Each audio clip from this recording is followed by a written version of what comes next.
Olá pessoal, sejam bem-vindos em mais um podcast Parceiro de Negócios Módulos. Sou o Tadeu, juntamente com o João Adolfo. Segue lá, João. Bom, a gente dá sequência em mais um episódio que a gente sempre traz uma grande personalidade aqui da cidade, que tem uma trajetória a ser compartilhada, com bons exemplos, trazendo insights, com dicas, aquilo que houve de altos e baixos, e de repente a gente vir aprender. E hoje o nosso convidado é o professor Toninho, ele que foi... Antônio Leonel, né? Eu conheço como professor Toninho. Até estava conversando com ele nos bastidores. Quando foi para eu sair do colégio Santo Inácio, minha mãe foi decidir, né, para onde que eu iria prosseguir no segundo grau, já tentando me preparar para o vestibular, né? Então tem muito isso na cidade, que às vezes você estuda em colégio de colégio de freira no primeiro grau, e depois você vai para um que já te dá um intensivão para você conseguir ingressar na universidade estadual. E eu me lembro até hoje que o meu primeiro contato, quando chegou lá, fui apresentado por professor Toninho, falou... referência na educação em Maringá. É um cara letrado, gosta de literatura. Eu tenho até alguns outros episódios aí em relação a isso, que depois vou mencionar. Mas ele falou a respeito do colégio, como é que funcionava, que era uma sistemática de horário diferente, que tinha um momento no ano que era... feito uma atividade cultural, que tinha apresentação de música, de teatro. Achei tudo muito diferente. Ele, inclusive... Vamos para a apresentação do convidado. Vamos estar aqui para te entrevistar. Tá bom. Perdão, professor Toninho. Exagerei, porque é tanta coisa. Eu acabei resgatando o meu próprio passado aqui. Mas, Toninho, coloque aí um pouco da sua origem, né? A gente começa sempre assim. Como que foi a tua família, irmãos, se teve ou não, onde você estudou, se já veio de Maringá, se você fez faculdade, que cursos que você se graduou, como é que funcionou tudo isso aí, o teu início, a tua origem? Bom, primeiro eu quero agradecer o convite, Tadeu, João Adolfo, gostei desse testemunho inicial, é um prazer, na verdade, quando você reencontra pessoas com as quais você, em algum momento da tua vida, você pôde participar, pôde contribuir de alguma maneira, né? Eu sou londrinense, nasci em Londrina, vivi pouco tempo em Londrina, depois de um tempo nós moramos em Apucarana, meus pais se estabeleceram lá. Em Apucarana eu fiz a minha formação de educação básica. Quando foi para ingressar na universidade, eu inicialmente tinha a pretensão de ir para Londrina, mas tudo conspirou a favor de eu vir para Maringá. E aí eu fiz direito aqui em Maringá, depois fiz letras. Na verdade a minha vida profissional começou em Maringá de forma definitiva. Eu tive um momento pequeno em Apucarana, mas aí como eu fazia direito em Maringá e assumi algumas aulas no então Colégio Platão Anglo-Vestibulares, depois também trabalhei no Colégio Drummond aqui em Maringá, e eu me estabeleci aqui. Na verdade eu me sinto, sou londrinense de nascimento, mas sou maringaense de coração. Aqui eu me casei com a Maria Luísa, nós temos 3 filhos, o Gabriel, o Arthur e a Sofia. E eu estou no Platão há 36 anos. Então, na verdade, a minha própria vida, tenho 56, a minha própria vida, ela se confunde com a própria história do Platão. 36 anos de Platão. De Platão. 37 anos de tablado, de sala de aula, mas no Platão, efetivamente, 36 anos. Desses 36 anos, o primeiro ano eu vim para trabalhar como professor de literatura, de língua portuguesa, inclusive trabalhei com a gramática também.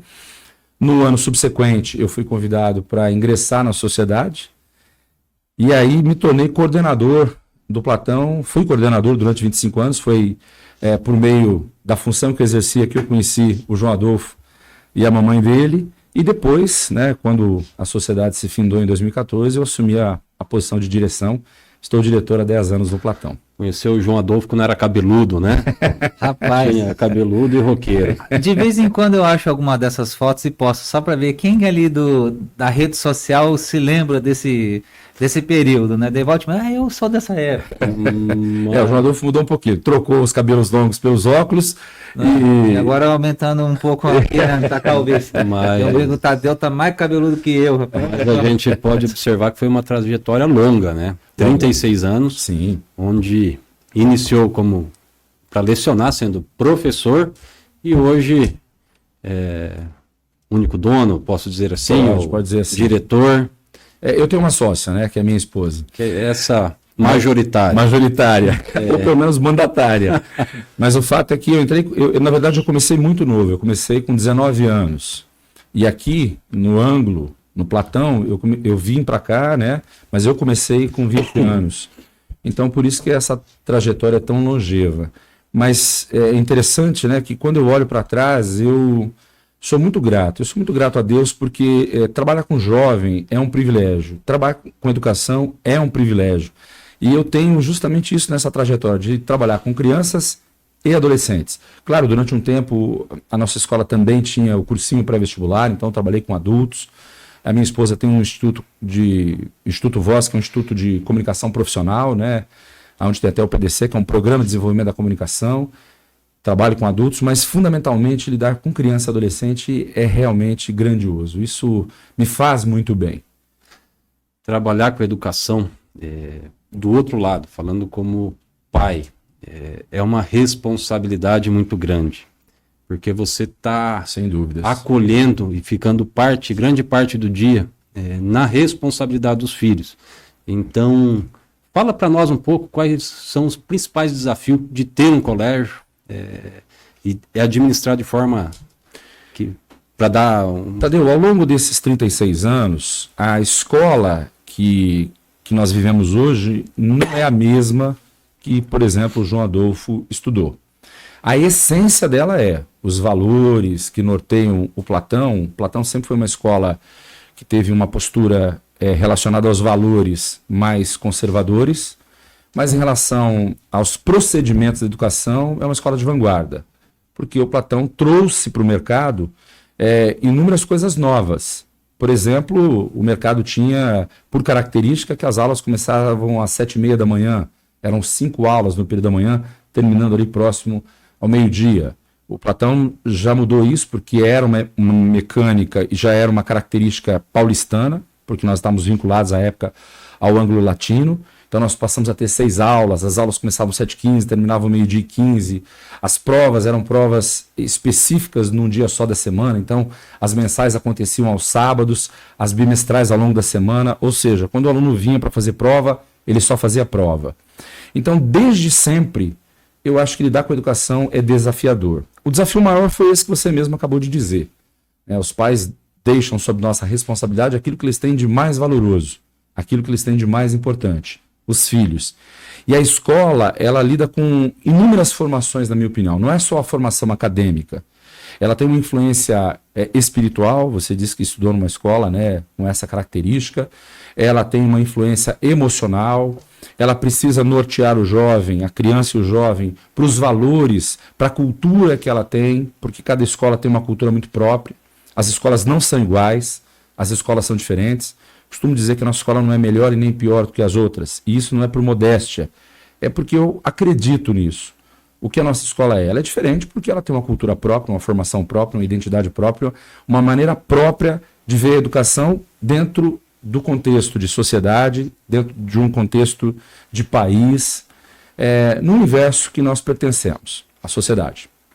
Então, é extraordinário e, ao mesmo tempo, é muito exigente. O extraordinário é porque você participa de vidas. Tanto que o nosso slogan é um slogan até baseado em Romanos, né, na Bíblia, somos muito mais únicos. Muito mais únicos. Então, ao mesmo tempo que você tem esse privilégio, que eu disse há pouco, de lidar com gente, você tem os desafios diários das transformações que o mundo apresenta. Eu, quando comecei, a internet, a própria comunicação, a própria televisão, ela tinha um limite, porque eram 3, 4 canais abertos.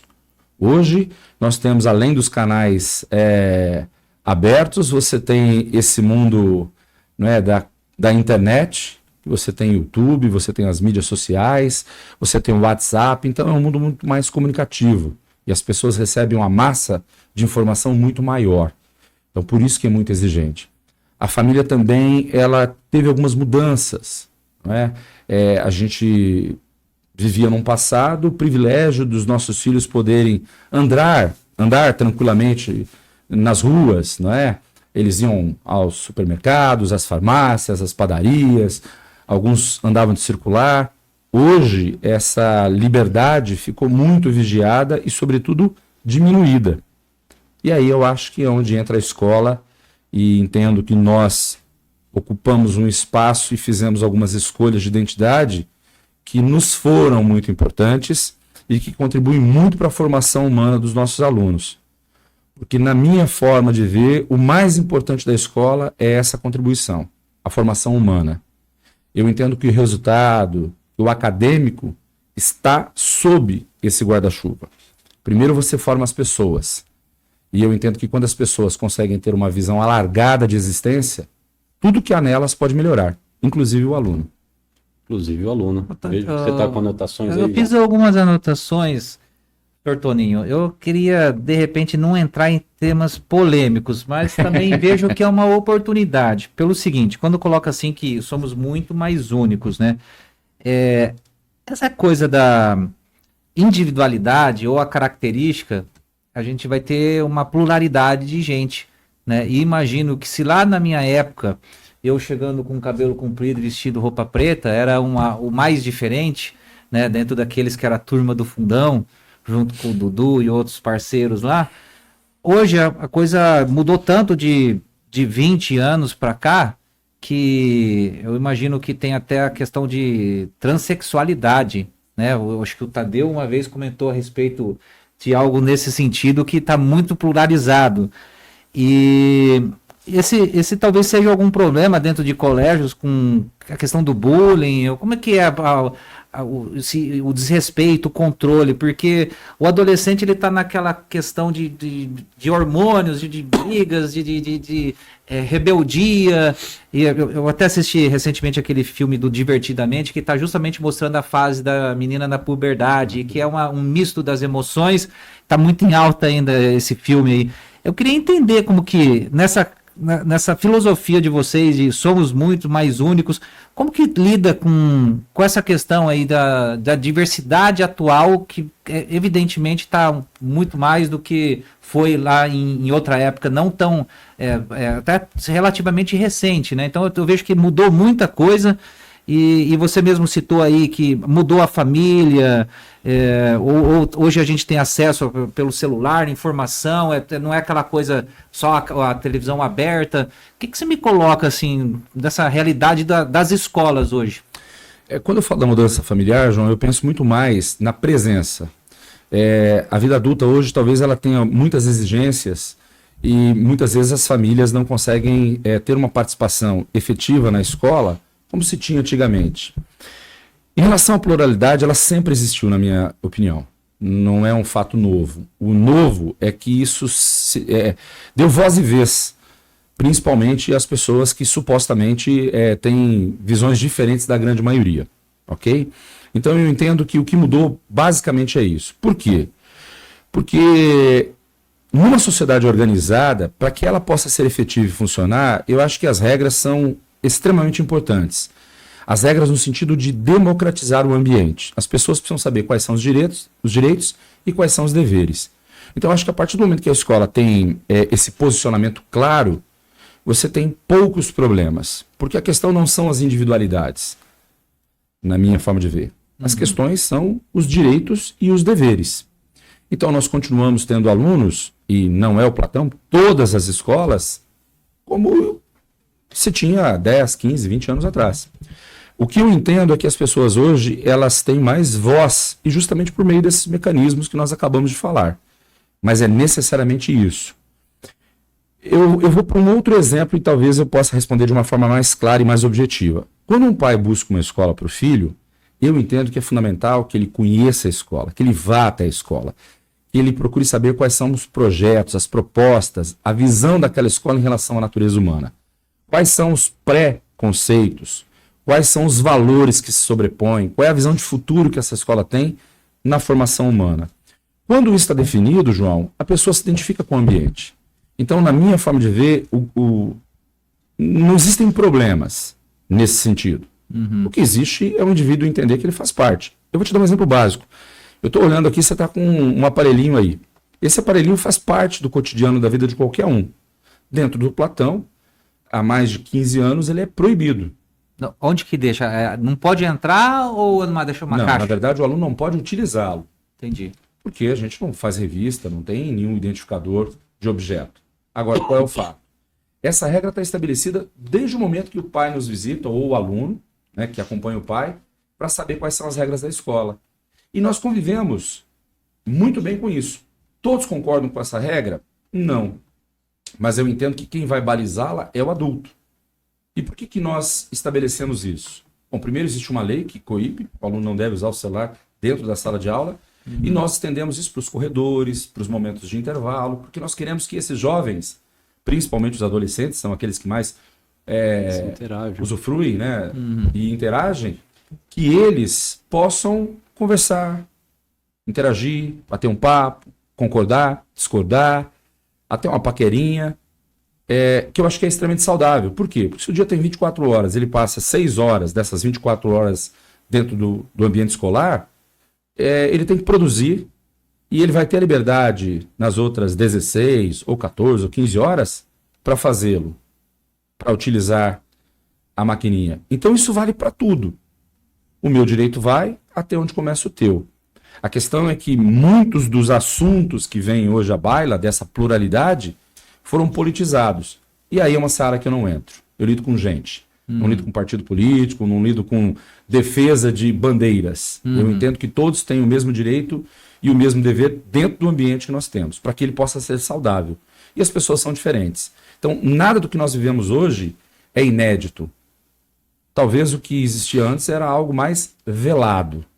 E as pessoas hoje têm liberdade, evidentemente, para se assumirem nas suas posições. Quer sejam uma políticas, realidade, sociais. a realidade é ser adaptado, né? É irreversível, desde que o mundo é assim, não é? Eu acredito muito nisso. Agora, o que eu acredito? Eu acredito muito na liberdade e no respeito. E como eu participo da formação humana, as regras precisam estar bem estabelecidas. Eu preciso dar com transparência. Eu não posso dissimular. Tem que ser igual para todo mundo, né? Ela tem que ser igual sem demagogia, porque isso é o que, de maneira geral, a sociedade apresenta. Mas, é claro, eu sou hipócrita como qualquer outra pessoa, mas dentro do ambiente que eu vivo, né, eu sei da minha responsabilidade. Então, o que eu falo tem um peso, e eu preciso ser o exemplo para isso. Na verdade, entre mim e a criança, entre mim e o adolescente, para mim é claro que eu tenho muito menos direito de errar. Eles estão no processo de formação, eles estão no processo de descoberta. E acredito que o ambiente escolar é um ambiente para que esses pequenos errinhos, para que essas questões todas que são inerentes à natureza do ser pelo desenvolvimento emocional, físico, hormonal, aconteça. Eu entendo que é na educação básica, não é na universidade. Porque normalmente quando ele ingressa na universidade, ele já é maior. Então ele já tem outras responsabilidades, outras cobranças, e ele vai descobrir o mundo como ele realmente é. Dentro do ambiente escolar, você tem um bolsão de proteção, porque você contata a família, os professores que ali estão sabem, né, quais são os deveres, quais são as obrigações e quais são os direitos. Então eu acho que é um ambiente democrático. Por isso que as regras são tão importantes. Quando a gente fala em regra, Toninho, a gente fala em tomada de decisão, a gente fala em conduta. Você nos trouxe aqui que iniciou como professor, hoje é o diretor do Colégio Platão. Na sua experiência, na sua vida, o que você considera ser mais difícil? Ser empresário ou ser professor? Que embora ainda eu sei que você é professor, mas hoje... Eu não tenho a menor dúvida disso. Ser professor é um privilégio, ser empresário é um desafio. Sim, um desafio diário, porque justamente está nessa de tomada de decisão. Imagino assim, que além de lidar com os alunos, pela trajetória que você relatou aqui anteriormente, você teve que lidar com muitos sócios. A gente queria entender que você compartilhasse como é que foi essa experiência numa situação onde você começa uma sociedade com 16 pessoas participando 16. E de repente, aos poucos, na trajetória, me parece que vocês foram diminuindo. Eu queria entender também como foi o processo, se um comprou a parte do outro, como foi feito o acerto, ou vocês empreenderam numa outra atividade. Me parece que você também já foi sócio junto com um dos ex-sócios num outro empreendimento, uma universidade, e no final a coisa se afunilou Eu não sei se é tipo um Big Brother, Tadeu, mas ele foi o campeão dos 16 ali. Eu acredito que foi uma forma amigável, mas chama o Pedro Bial. o que puder ser compartilhado com a gente, Sr. Toninho, eu queria entender, porque é uma curiosidade, né? Não é, normalmente, às vezes acontece assim, a pessoa começa sozinha, igual o Henrique que esteve conosco da Neva. Ele começou, daí ele abriu para um sócio aqui que era especialista nisso, depois mais 2, daí chegou a ficar com 4, aí depois diminui, e volta e meia vai alternando, e ele nunca tá mais sozinho, sempre tá com alguém. Você não, você fez o caminho reverso, você entrou numa sociedade pouco usual, com 16 e afunilou em você hoje. João, a vida ela é uma experiência extraordinária. E eu entendo que todos os dias você tem espaço para aprender e para acumular experiências. Eu vim para Maringá, então, com 20 anos de idade, comecei a trabalhar no Colégio Platão Ângulo Vestibulares. Pouco tempo depois, um grupo de mais 15, né, pessoas fizeram a aquisição, então, na época do Ângulo Vestibulares do Colégio Platão. Boa parte desse grupo era de Apucarana. E a minha formação, conforme eu disse para vocês, educacional, foi em Apucarana. E na minha trajetória, sobretudo na minha adolescência, eu participei de movimentos estudantis. E dentro dessa participação em movimentos estudantis, eu sempre fui muito ativo, sempre fui muito intenso, né? E eu sempre gostei da língua, mas também sempre gostei muito da geopolítica, sempre gostei muito da história.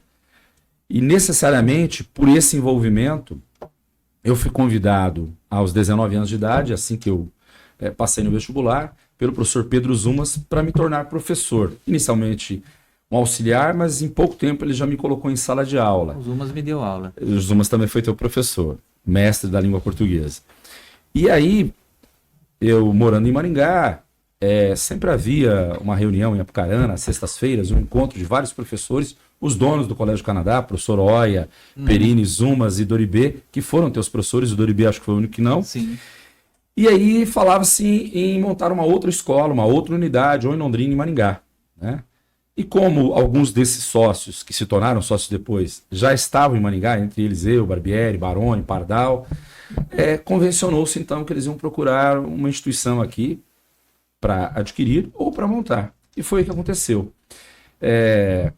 Calhou, não é, do ângulo aceitar uma negociação, e nós começamos em 16. Eu, felizmente, fui convidado, porque eu tinha apenas 21 anos quando isso aconteceu, e eu tinha sócios com, talvez os mais próximos tivessem 23, 24 anos, e aí tinha sócios de 25, 28, 30, 40, até um sócio com 50 anos de idade. Então foi um período de grandes aprendizados. Porém, vários desses sócios eram, como eu, universitários. Então, dois faziam medicina, um fazia engenharia, o outro fazia bioquímica, o outro fazia farmácia, que era o caso, inclusive, do Barbieri. E assim é que a coisa foi acontecendo. E aos poucos, alguns foram se formando e entenderam que o caminho era justamente atuar na área de formação. Uhum. Eu fiz um caminho diferente. Eu fazia direito, tranquei a minha faculdade durante um período, 2 anos, porque eu estava levando concomitantemente o trabalho já coordenador e professor com a faculdade. Então eu tranquei 2 anos na UEM, depois eu retomei e finalizei o curso de Direito, foi a minha primeira formação no 3º grau. E aí aos poucos alguns foram saindo, e essa sociedade ela aconteceu entre 99 e 2014. Em 2014 nós éramos em 8 sócios, e aí no início de 2014 eu já tinha um desejo de fazer uma carreira solo. E aí nós conversamos e eu propus, né, que tanto os outros poderiam fazer a aquisição da minha parte, como eu também tive um interesse em adquirir a parte deles. Mas conforme você disse, foi tudo muito claro, muito transparente, né? E aí eu fiquei com a responsabilidade... Que ano que você assume por completo daí? 2014. 2014 já? 2 de junho de 2014. Então já aliás, tá esses dias nós completamos... Não, já completamos 10 anos. Tivemos até um culto de ação de graças, porque sou muito grato a Deus, né? Por ter se livrado de todo mundo? Não. Na verdade... Atingiram um objetivo que era... Não, na verdade, eu sou muito grato por essa trajetória. Sim. A sociedade... Brincando, gente. Não, claro, eu seria injusto se eu olhasse para trás e dissesse que ela foi ruim, não. Na verdade, foi a sociedade que me oportunizou, inclusive, fazer parte, sou muito grato. Mas eu acho que 25 anos é um tempo bastante, um tempo bastante suficiente para que as pessoas possam fazer suas escolhas e o que elas querem para o futuro. E eu acho que à medida que o tempo foi passando, alguns de nós fomos tendo prioridades diferentes, né? Ou visões diferentes, talvez para o mesmo ramo, para o mercado. E aqui eu não quero dizer que eu tive a visão melhor ou pior, não é nada disso. Visões diferentes. Você disse há pouco, desses 8 sócios, 5 foram sócios da então FCV, que hoje é UniCV, né? Eu, particularmente, em pouco tempo, tive desejo de não continuar. E por uma razão simples. A educação ela é muito exigente. E a minha identidade é com a educação básica. É com o colégio, não é com a universidade. Então eu soube reconhecer isso e soube respeitar isso em mim. Porque, particularmente, João, muitas pessoas olham para o negócio e para aquilo que o negócio traz. Talvez eu tenha visto diferente. Eu olhei para aquilo que o negócio representa dentro de mim por conta das pessoas. O negócio, ele precisava ser a consequência, não a causa. Porque eu gosto de gente. Esse olhar, né, em relação à pessoa, a formação da pessoa que a gente identificou, que é forte em você. O Colégio Platão, ele tem essas iniciativas culturais com a mostra de teatro, também musicais. Isso daí veio da franquia ou foi uma ideia implementada por vocês ao longo dos anos aí? Da onde surgiu? Olha, o Festival de Música, que nós temos hoje o Platão em Concerto, que ele é referência realmente, eu acho que ele faz parte, inclusive, do calendário cultural da cidade, porque é um evento muito bacana. Ele, na minha forma de ver, ele nasceu inspirado numa escola em São Paulo. O Colégio Objetivo tinha um FICO, que era o Festival Interno do Colégio Objetivo. Como eu morei em Apucarana, o Canadá tinha o FEMUCOCA, que era o Festival de Música do Colégio Canadá. Então, ele não nasceu necessariamente original. Da forma que ele é hoje, eu acredito que ele tem uma originalidade, porque ele é diferente de tudo que existia e existe no mercado. Acho que ele é extremamente importante, por quê? Porque ele lida com a coletividade interna e os alunos lidam com inúmeros desafios culturais, individuais, lidam com dinheiro, com a pontualidade, com os ensaios, com uma série de regras necessárias para se participar. A mostra de teatro, eu acho que ela é original. Inúmeras escolas no país têm teatro, mas o que nós fazemos, ele é único. Ele só existe no Platão de Maringá. Todos os alunos participando. Todos os alunos participando. Não é só eu escolho, não. De 2 aninhos a 16 anos, até o segundo ano do ensino médio. E nós temos períodos de apresentações por salas individualizadas. Isso não existe em nenhum outro lugar do país. Então isso é um privilégio nosso. Quem criou isso, posso dizer que fui eu e o Pedro Ochoa, né, professor, diretor de teatro. Ele entrou com a parte cênica, à época, isso em 92, e eu estruturei a parte pedagógica. E hoje nós continuamos, criamos depois os prêmios, né, porque existem as apresentações. Na educação infantil e no Fundamental 1, nós não temos isso porque a gente entende que a criança está num outro processo. Já no Fundamental 2, que são dos 6º aos 9º anos, mas necessariamente para nós lá é dos 6º aos 8º, porque os 9º participam com os alunos do ensino médio, 1º e 2º anos, a gente tem as noites de premiação. Então nós temos a Noite do Aplauso, que é funciona para os 9º até os 2º anos do ensino médio, e o Corujito, dos 6º aos 8º anos. De novo, é um processo pedagógico. Na minha opinião, tudo que acontece dentro da escola precisa ter um caráter pedagógico. A gente tem a festa da família, conforme eu disse no início da conversa, é uma escola conservadora, então a gente acha que é muito importante celebrar a família. Eu acredito que se a família tomba a sociedade, porque os princípios, valores, referências vêm de casa, né? Eu entendo que são os pais que participam desse processo de formação, né? Necessariamente, para que os pais possam participar ativamente, a escola precisa ser receptiva. Então eu particularmente gosto muito dos pais presentes dentro da escola. Eu acho que isso é um fator extraordinário, até porque o pai confia mais na escola do que a escola no pai, não é? Ele deixa lá o que ele tem de mais importante na vida. Então a gente tem Dia dos Pais, Dia das Mães, a Festa da Família, que é uma festa que reúne 4.000 pessoas dentro da nossa escola, dentro do nosso espaço, muito organizado. Então eu acho que esses eventos todos, João, eles ajudam a balizar, a formar, a oportunizar experiências que, conforme eu disse no início da nossa conversa, muitos tiveram quando iam ao mercado, quando iam à farmácia, quando andava de circular, numa vida que, infelizmente, talvez não haja mais espaço na atual sociedade para que ela volte a acontecer por uma questão de insegurança. Agora vamos falar um pouco de educação. Na minha época, na nossa época, se estudava, prestava o vestibular. Então, prestar o vestibular, ele media a sua competência numa única oportunidade. Eu sou capaz de entrar na faculdade se eu passar no vestibular. Às vezes a pessoa era muito inteligente no contexto e por motivos diversos, seja nervosismo, seja...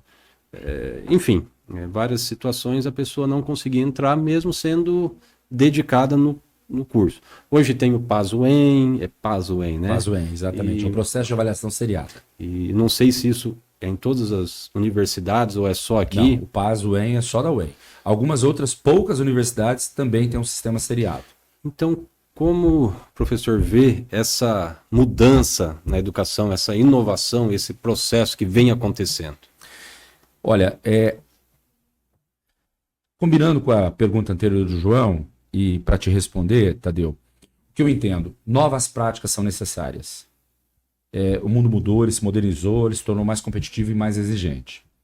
O que eu entendo, há 10, 15 anos atrás, Maringá tinha uma universidade estadual e talvez uma ou outra começando.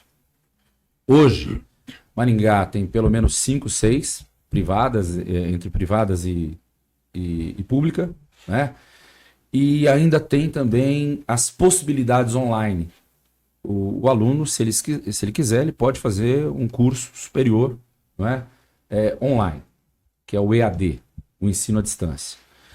Então, necessariamente, essa mudança, ela não só democratizou, como ela praticamente pulverizou essa necessidade tão competitiva e tão exigente que era o vestibular. Deixou de existir isso? Não. O aluno que quer fazer medicina na UEM, por exemplo, ele tem que continuar com essa dedicação, com essas horas de transpiração, para que ele possa ingressar. E são poucas vagas e muitos candidatos. Porém, o que é que mudou então? Mudou a forma, na minha opinião, de ver o que você quer do aluno no processo da educação básica, que é a que eu tenho vínculo. Eu acho que a gente precisa ter um aluno hoje com uma visão de mundo mais ampla. Nós precisamos ter um aluno que possa dominar, além do português, mais uma ou duas línguas. Nós precisamos ter um aluno com uma visão cultural mais profunda, que tenha um vocabulário mais largo, que tenha uma visão mais crítica, que seja mais tolerante, que entenda essa sociedade. Então nós precisamos de investir na cidadania. Eu acho que é isso que a escola pode contribuir. Quando você fala do vestibular e da universidade, eu entendo que a pergunta para os pais deva ser o seguinte: como você quer o seu filho dentro do ambiente universitário? Essa é a grande questão. Aliás, há uns anos atrás eu encontrei um juiz aqui de Maringá, um juiz federal no aeroporto, e ele tinha as filhas estudando no Platão, e ele me fez uma pergunta, né? Ele brincou primeiro e falou: professor, eu sempre vou às reuniões, porque nós temos reuniões com pais, nós mantivemos isso, acho que isso é extremamente importante. É uma pergunta simples, eu sempre tive vontade de fazer, e agora que você está do meu ladinho aqui, a gente estava esperando a hora do embarque, ele falou assim: qual que você acha que vai ser a profissão do futuro? E aí eu dei uma risada, mais ou menos como essa, né? E eu falei: pô, ainda bem que a pergunta é fácil, se ela fosse difícil, né? Eu disse a ele: olha, doutor, eu não tenho a pretensão de respondê-lo, porque eu nem teria condições de fazê-lo. Eu lembro que há uns anos atrás, a odontologia, ela tinha prazo para acabar, porque com a melhoria no tratamento de água, a consciência de escovação, o cuidado diário, não ia ter mais odontologia. Isso não aconteceu, felizmente. A odontologia não só não acabou, como ela viveu uma situação de ampliação, de renovação e de tratamentos, né, estéticos, enfim. A frequência que eu quebro meus dentes está cada vez... Ou seja, ela se reinventou, se ampliou, se modernizou e se manteve no mercado. Agora, o que eu disse a ele, eu tenho certeza, eu não sei dizer quais serão as profissões do futuro, mas eu tenho certeza, qualquer que seja a atuação do seu filho, cada vez mais ele vai precisar entender de gente. Ele vai precisar saber lidar com gente.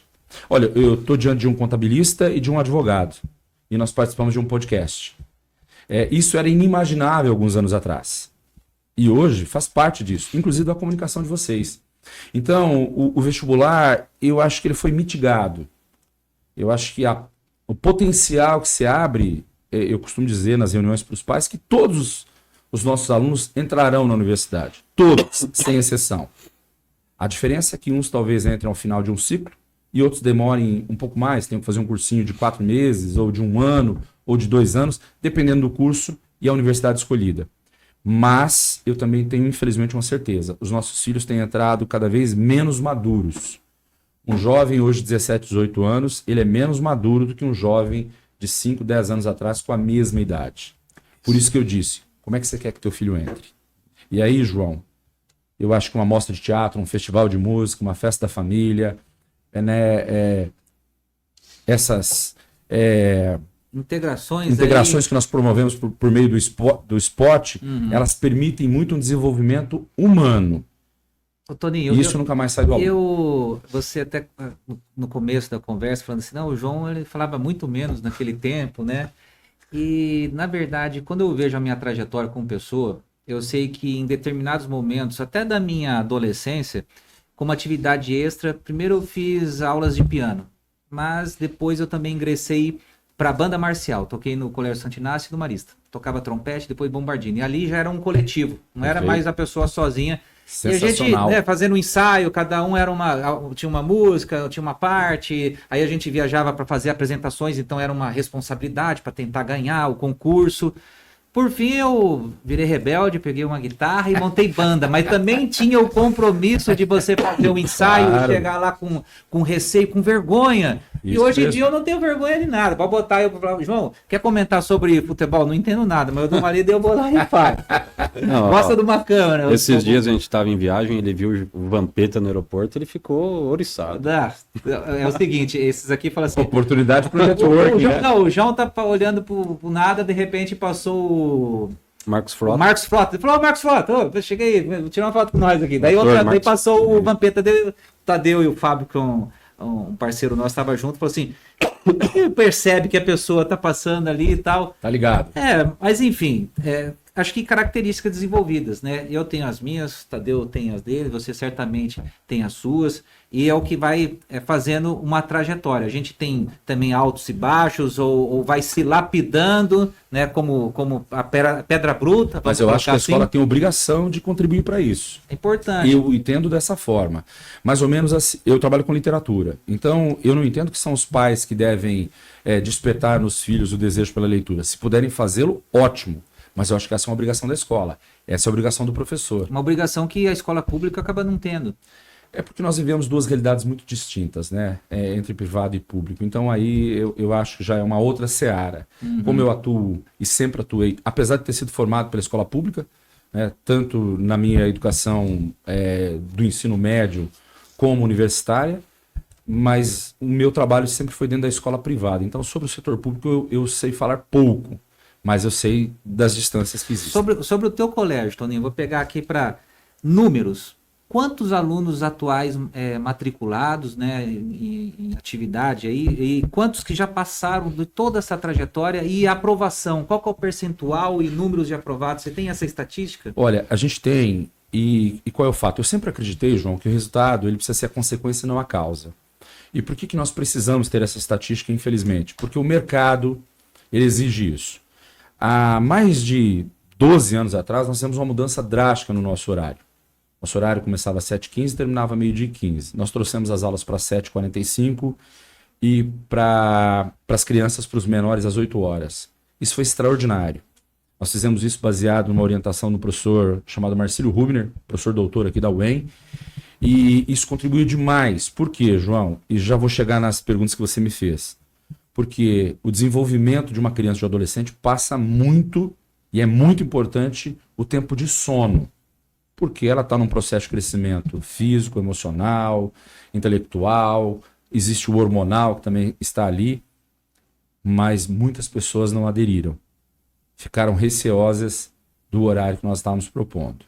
Então, ser vanguarda não é uma tarefa fácil. Por que nós precisamos apresentar os números? Porque o mercado tem essa expectativa. Então, eu posso te dizer de um terceiro ano que nós tivemos terminando o ano passado. O nosso terceirão tinha em torno de 55 alunos, 53 alunos. Nós tivemos seguramente mais de 45 alunos aprovados. Desses, mais de 35 aprovados na UEM. Só que como é que nós fazemos isso? A gente noticia isso para a nossa comunidade. Por quê? Porque a escolha que nós fizemos para o Platão, ela é um pouco diferente da maioria das escolas focadas no vestibular, no resultado, e não tem nenhum problema. Isso não quer dizer que elas estejam erradas ou certas, ou nós certos ou errados. Foi uma escolha nossa. Então é importante, a nossa comunidade sabe disso. Nós temos 160 colaboradores para 1.000 alunos. É uma média que normalmente ela é alta, né? As escolas, de maneira geral, elas vão trabalhar, vão ter em média um colaborador a cada 10, 12 alunos. Nós diminuímos isso. Por quê? Porque naquilo que eu disse inicialmente do ser único, não é nem no ser único na individualidade de escolha de cada pessoa, mas são as exigências. Eu encontro ex-alunos meus, e o Platão deve ter, se a gente imaginar, pelo menos nesse tempo de trajetória que eu estou, se nós tivermos em média 1.000 alunos, pelo menos 36.000 pessoas passaram por ali. É um volume absolutamente alto para o tipo de trabalho que nós exercemos diariamente. E assim, eu tenho uma boa memória, porém, sempre prestei muita atenção em qualquer um que entra na minha sala ou qualquer um com quem eu tive contato na educação básica. O cursinho já é outra característica, porque você acaba tendo uma intimidade menor, você tem uma distância maior com o aluno. Então, a escola ela é uma coxa de retalhos de muitas histórias. Por isso que eu sou muito grato aos ex-sócios, porque eles ajudaram a construir o DNA que o Platão tem hoje. No período que nós estamos há 10 anos, eu e a Maria Luísa, nós implementamos algumas mudanças, nós resgatamos algumas coisas que nós achávamos que eram importantes, porém, não é uma escola construída a 2 mãos ou 4 mãos, não, muito mais. E eu tenho o privilégio de aprender muito com os nossos alunos, com os nossos colaboradores, com os nossos professores diariamente. Então, isso faz parte do universo platônico. No nosso escritório, no nosso ramo, a gente atende maciço, assim, grande parte, pessoal que faz venda pela internet, do mercado digital. E cada vez mais a gente tem sido impactado por pessoas jovens. Teve um caso, 16 anos, já faturando milhões. Andando de Porsche, carro Já importado. tendo carro, coisa no contexto, fazendo fortuna. E cada vez mais o pessoal tem pregado não precisa estudar, não precisa de formação, você pode ficar rico, é perda de tempo, coisa. Tem notado isso na rotina, nos alunos, ou isso já é uma exceção à regra? Olha, como os meios de comunicação, e sobretudo a internet, deu voz e vez para milhares de pessoas e milhares de empreendedores, é fácil você se mirar naquele que deu certo. Na minha infância e adolescência, todo garoto, ou a maior parte dos garotos com quem eu convivia, sonhavam em ser um Zico, um Falcão, um Sócrates. Hoje, né, nós temos os artistas de praxe, os desportistas, e temos os que ocupam as mídias sociais. Eu entendo assim, quando você olha para a história da humanidade, Tadeu, você percebe que alemães, chineses, japoneses, franceses, ingleses, mais recentemente americanos, balizam a cultura do mundo ocidental, dominam a cultura do mundo ocidental. Eu não consigo imaginar o futuro da humanidade por meio dos negócios de jovens que abriram mão do conhecimento em prol de ganhar milhões. E eu não vejo nenhum problema em ganhar milhões. Já fiquei até com inveja desse jovem aí que tem Porsche, que ganha milhões por meio dos negócios dele. Mas eu entendo que você precisa ter profundidade, que você precisa ter base. Uma coisa não exclui a outra. O que eu entendo é que essa dinâmica que muitos vivem hoje, ela é para poucos. Porque se nós pensarmos que nós somos mais de 7 bilhões de habitantes nesse planeta, quantos bilionários o mundo realmente tem? 400, 500 mil, 100 mil, 50 mil, 10 mil, vai caindo. Agora, o conhecimento, tem uma frase do Platão, que inclusive é o nome da nossa escola, que eu acho extraordinário. E podemos facilmente perdoar a criança que tem medo do escuro. A real tragédia da vida é quando os homens têm medo da luz. A luz é o conhecimento. Então, eu acho imprescindível para que nós possamos viver numa sociedade tolerante, empática, democrática, civilizada, desenvolvida, que a educação esteja no contexto diário de qualquer ser humano.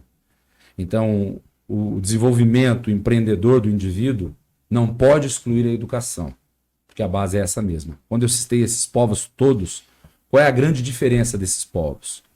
A maioria são povos milenares, excetuando, evidentemente, os americanos, mas se você pensar em ingleses, se você pensar nos nórdicos, né, dinamarqueses, noruegueses, suecos, russos, japoneses, chineses, você vai ter uma série de inspirações que eles desenvolveram, culturalmente falando.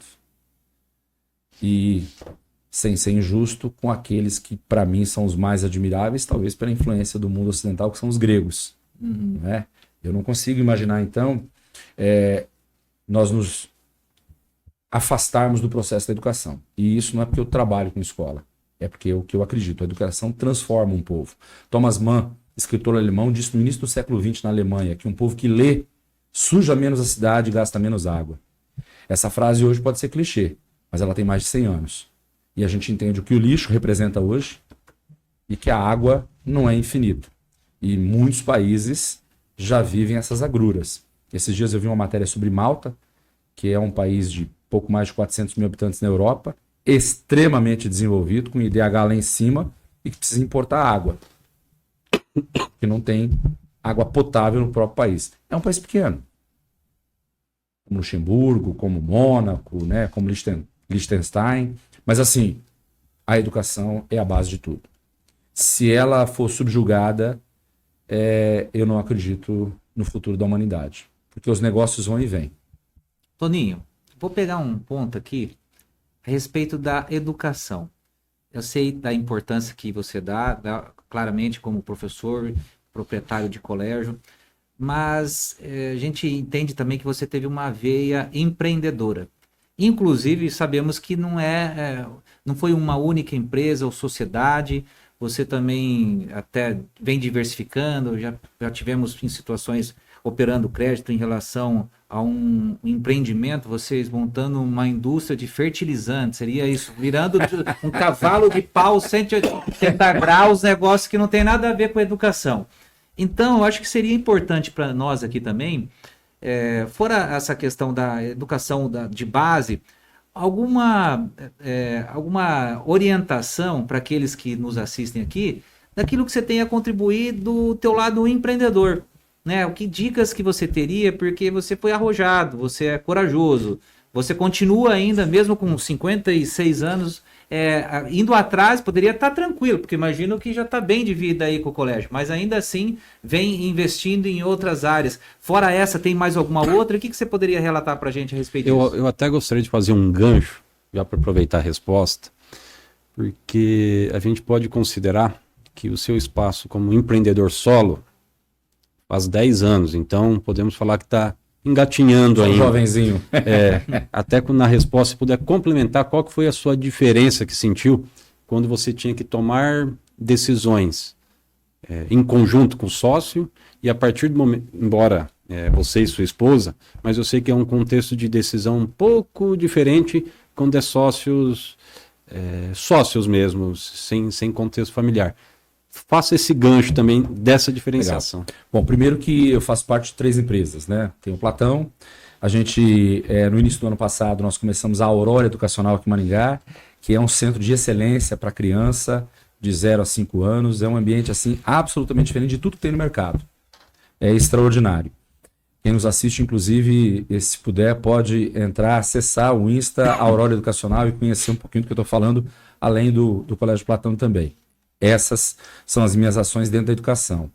E há 3 anos,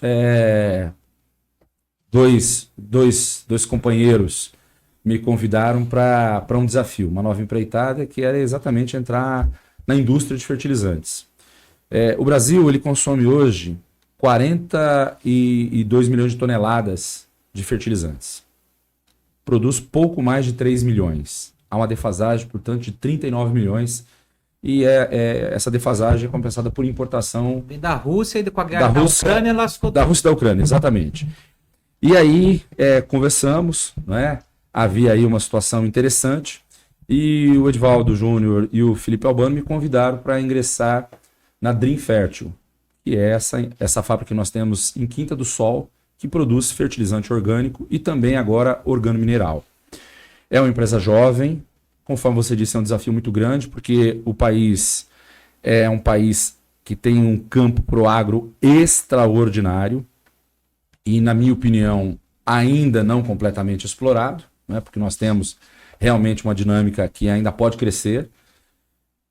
Existem dados e números que comprovam que no futuro o Brasil e talvez a Ucrânia, né, e alguns países da África poderão fornecer alimentos para o mundo de uma forma quase que majoritária, dividindo entre esses três continentes. O Brasil é a referência do agro no planeta, por isso que eu acho que incomoda tanto, sobretudo, a União Europeia, porque afinal de contas, né, o agro nosso é muito competitivo, ele é robusto, ele é inovador, ele é vanguarda. Então, assim, e nós temos um ambiente fértil e solo e muito amplo para essa dinâmica acontecer. Então foi por isso que eu fui seduzido, não é? E os meus sócios também, a entrarem nisso, porque na verdade é um professor, um advogado e um publicitário que montaram a Dream Fértil. Mas desde o início, pela competência sobretudo deles, né, o negócio foi se desenvolvendo, é realmente muito exigente, é uma brincadeira que é muito cara. Nós vivemos um momento político meio tenso, não é? Porque o agro depende muito desses investimentos, então é desafiador, mas ao mesmo tempo você pode participar de algo que é muito enriquecedor de todas as formas, né? Desde o aprendizado até resultados futuros. Nós produzimos inicialmente um fertilizante orgânico, que é muito diferenciado, ele tem muita qualidade. Por quê? Porque o princípio, voltando à questão da educação, quem é que nós procuramos para nos orientar? Nós procuramos professores, doutores, com gente que é pesquisador, tem formação, para que a gente pudesse ter um produto realmente diferenciado do mercado. E ele é muito diferenciado, eu tenho certeza disso. Investimos em qualidade, essa qualificação desde as pessoas que nos orientaram, passando pela linha de produção, e com certificações, porque a gente sempre entende que a legalidade é que dá credibilidade àquilo que você está envolvido. Então nós temos certificações nacionais e internacionais. Hoje já vem faturando, produzindo... Produzindo e faturando. Nós temos hoje uma condição de produção de 30 mil toneladas ano. Então a gente está falando aí de um volume lavoura muito... de soja, de milho... As mais diferentes lavouras. A gente tem um contato e um contrato recente com a Bratac. A Bratac é a maior produtora de seda no mundo ocidental e nós atendemos os produtores de amoreiras. Então é bem diversificado. A gente consegue hoje atender clientes diferentes nessa base. Mas fundamentalmente é desafiador, isso eu não tenho a menor dúvida. É bem corajoso, uma veia empreendedora mesmo, porque totalmente desconectado com o que seria a sua atividade principal aí de... E faço aqui uma sugestão, que vocês possam trazer o Júnior e o Felipe, porque eles lidam com a Dream Fértil no dia a dia, com os desafios, né? Porque um é o CEO e o outro é o CFO, para falarem até um pouco mais sobre a Dream Fértil, mas é isso que você disse mesmo. E nós três, né? Nós três saímos de setores e segmentos completamente diferentes disso. Alguns até se assustam. Inclusive os alunos que atuam no agro, né?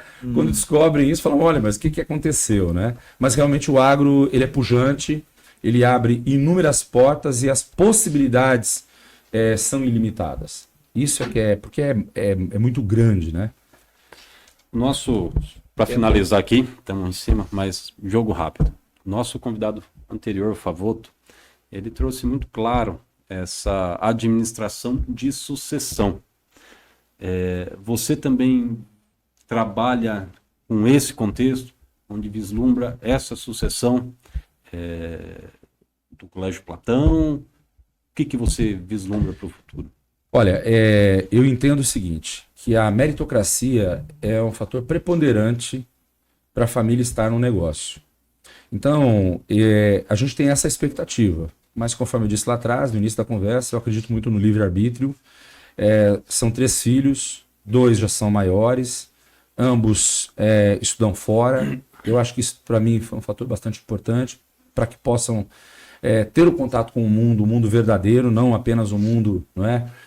Que pudesse ser uma bolha, vivendo apenas familiarmente dentro das nossas experiências.